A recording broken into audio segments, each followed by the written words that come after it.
Hi guys, I just wanted to make a few comments regarding an article that first appeared yesterday on Yahoo News and in the Telegraph, which is a newspaper in the UK. It's since been deleted, but it's really frustrating on so many levels. Firstly, one of the reporters, local reporters in the Philippines, wrote an article on the extended lockdown in the country. And in it, the title, which I still have, where she said Filipinos, spelled Filippinos. You know, it really confuses me that if somebody's going to write about the Philippines, at least they would have the decency to actually learn how to spell the name of the Filipino people correctly. The Philippines is spelt with a PH, and of course the people is spelled Filipino, Filipino. So it shows you from the outset that this lady clearly hasn't researched properly. It shows that no care or no consideration had gone into the said article. And if you look at it very carefully, you can see now, because I Googled it, when I write something, I always make sure that it's genuine. So I always look for the source. I won't write about fake news. And of course, I won't write about an article if I hadn't looked at it myself and verified it.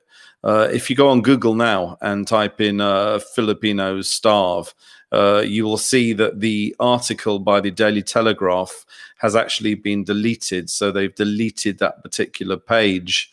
You will also see the headline, Filipinos starve, no longer appears in the body of the Telegraph article. But however, what they do talk about is the world's longest and strictest coronavirus lockdown in the Philippines.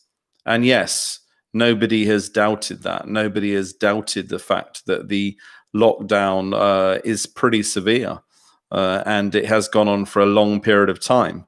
In the Philippines, there is a system of different quarantines. There's a community quarantine, there's a general modified community quarantine, and of course, enhanced community quarantine.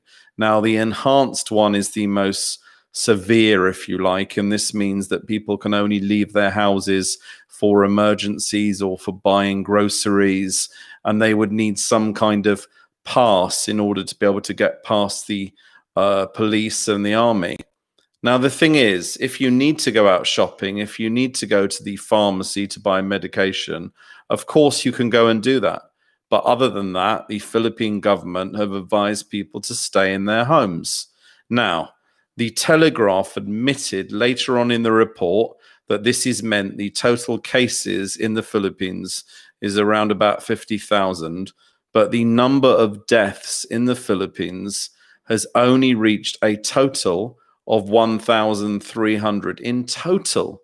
If you compare that to some Western countries where the number of people who have sadly died are 1,000 a day, as far as I'm concerned, this totally justifies this severe lockdown. If the Philippines had a death toll of 1,000 casualties a day from COVID-19, I don't think they would be able to cope so well. There isn't a national health service in the Philippines. Of course, there are government hospitals. And of course, the president has said very clearly that people suffering from coronavirus, if they are going to a public hospital, the bills will be covered. The bills will be paid. Yes, of course, I accept that. And that's good. But the fact is, the Philippines wanted to avoid a situation where casualties dying of COVID-19 were reaching into the hundreds or even 1,000 a day. And they've managed to achieve that. So in the body of the article, the Daily Telegraph does concede that there have been much less deaths in the Philippines from COVID-19. But they then go on to say, and I'll quote because I've read this article very carefully, They're talking about some jeepney drivers who find it hard to manage. And yes, I accept that.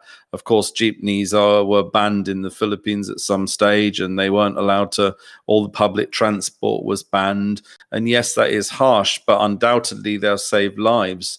People have to understand that a jeepney is not like a bus where you can have a certain area that's kind of closed off, or you can have kind of tape and every other seat is used. The jeepneys in the Philippines fit 15 passengers in a very, very small space. In fact, 2 of the passengers sit directly behind the driver. So if one of those passengers has COVID-19, there's no doubt about it, they would go on to infect everybody else on that jeepney. So that's why that has to be considered. Then they've spoken about the country's hardline President Rodrigo Duterte. Now, the Daily Telegraph have said that the president is hardline. Why is the president hardline? Because he's helping the people, because he's offering free medical care for people affected by COVID, because there's a social amelioration program that's offering assistance. Every single barangay and town is giving out food parcels and food packages. Those food packages are even going to foreigners who are probably not even affected by COVID-19. The president sits up night after night and explains to the Filipino people exactly what's happening in a language that they would understand. And I think that's a good thing. There's no funny words. There's no political rhetoric. He says very clearly, if we have too many cases of COVID-19, we're going to be in deep shit. And that's the case. He's explained what the situation is. The government have come up with a solution in this quarantine system, and thousands of lives have undoubtedly been saved by this harsh but necessary quarantine. And then the Telegraph goes on to say that anyone caught violating the restrictions would be shot. I'm sorry to say that's utterly fake news. The president of the Philippines never said those violating the restrictions would be shot. That's not the case. President Duterte was in a meeting with people at the time, and of course he was speaking in Filipino. So the journalist, I have to ask, did the Daily Telegraph attend that meeting? Does the Daily Telegraph reporter understand Filipino? Did the Daily Telegraph reporter translate exactly what the president said into Filipino? No, I doubt it. The situation is, it was made very clear that anyone who puts the lives of frontliners at risk, anybody who is causing a danger to frontliners who are patrolling this community quarantine, of course they do so at their own risk. And anybody who is a danger, anybody who's making a threat, and the police and the army can do this in self-defense. If they think their lives are being threatened, then of course they could defend themselves. Nobody said that anyone violating the quarantine would be shot. Yes, they would be given a fine, and yes, they would be asked to return home, but of course they're not going to be shot. This is completely and utterly biased reporting by the Daily Telegraph.